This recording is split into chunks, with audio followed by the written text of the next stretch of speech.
Ang tunay na pangalan ng Diyos, Ama, Yahweh o Allah Azza wa Jal. Bismillahirrahmanirrahim.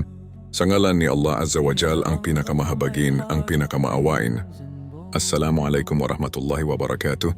Sumainyo ang kapayapaan, awa at pagpapala ni Allah Azza wa Jal. Ako muli si Be Inspired ang maghahatid sa inyo ng katotohanan tungkol sa Islam at ang mga kwento nito. Huwag kakalimutan mag-follow, like and share upang makuha ang latest Islamic teachings and lectures. Sa video na ito, sasagutin natin ang isang napakalalim na tanong. Ano ba talaga ang tunay na pangalan ng Diyos? Tama ba na Ama ang pangalan niya? Siya ba ay Yahweh o Jehovah? At bakit sa Islam tinatawag natin siya na Allah Azza wa Jal? Manatili hanggang dulo dahil ilalahad natin ang katotohanan mula sa Biblia at sa marangal na Quran upang lubos na maunawaan ng ating mga kapatid na Muslim at kaibigang non-Muslim. Unang bahagi, may pangalan ba ang Diyos? Sa Biblia, sinabi ni Jesus alayhi salam, Mateo 6 verse 9, Ama namin na nasa langit, sambahin nawa ang pangalan mo.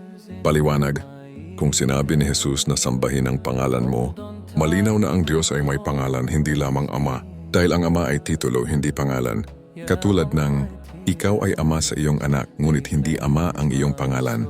Ikalawang bahagi, ano ang Yahweh at Jehovah? Yahweh. Ang Yahweh ay nagmula sa Hebrew na WH, Tetragrammaton. Ito ay hindi eksaktong pangalan na binibigkas noon dahil sa tradisyon ng mga Hudyo. Hindi nila binibigkas ang pangalan ng Diyos, kaya kalaunan nilagyan ito ng patinig at naging Yahweh. Jehovah. Ang Jehovah naman ay kombinasyon ng YHWH plus vowels ng Adonai, na ibig sabihin ay Panginoon. Ito ay nabuo lamang noong Middle Ages. Paliwanag, ibig sabihin, hindi ito ang orihinal na pangalan. Isa itong human interpretation o gawa ng tao. Ikatlong bahagi, ang Ama ba ay pangalan ng Diyos? Ang Ama ay ginagamit bilang paglalarawan ng relasyon, hindi pangalan, sa Biblia. Juan 20 verse 17, aakyat ako sa aking Ama at inyong Ama, sa aking Diyos at inyong Diyos. Paliwanag, ipinakita ni Jesus na may Diyos siya, at ang Diyos na iyon ay hindi siya mismo.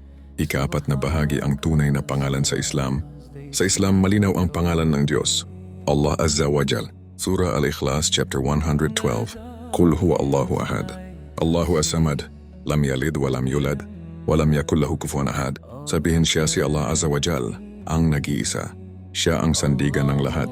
Hindi siya nagkaanak at hindi siya ipinanganak, at walang katulad niya. Say, He is Allah the One, Allah the Eternal Refuge. He neither begets nor is born. Nor is there to Him any equivalent. Paliwanag, ang Allah ay hindi Ama sa literal na kahulugan. Siya ay walang anak at walang kapantay. Surah An-Nisa chapter 4 verse 87, Allahu la ilaha illa huwa, la yajma'annakum ila yawmil qiyamati la rayba fih, wa man asdaqu millahi hadithan. Si Allah ay ang Diyos, walang ibang Diyos kundi Siya. Siya ay titipunin kayo sa araw ng paghuhukom na walang alinlangan. Sino pa ba ang mas tapat sa salita kaysa kay Allah? Allah. There is no God except He. He will certainly gather you to the day of resurrection, about which there is no doubt. And who is more truthful in statement than Allah? Surah An-Nahl, chapter 16, verse 51. وَقَالَ اللَّهُ لَا تَتَّخِذُوا إِلَهَيْنِ إِثْنَيْنِ إِنَّمَا هُوَ إِلَهٌ وَاحِدٌ فَإِيَّيَ فَارْهَبُونِ. Sinabi ni Allah, huwag kayong kumuha ng dalawang Diyos. Siya lamang ang iisang Diyos. Kaya't ako lamang ang dapat ninyong katakutan at sambahin.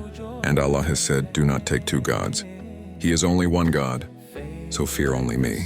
Ikalimang bahagi, iisa ba ang Diyos ng mga propeta? Lahat ng propeta, Propeta Dan, Propeta Nuh, Noah, Propeta Ibrahim, Abraham, Propeta Musa, Moses, Propeta Isa, Jesus, Propeta Muhammad, sumakanya nawa ang kapayapaan. Iisa lamang ang sinamba, Allah Azza wa Jal. Surah Al-Anbiya, chapter 21, verse 25.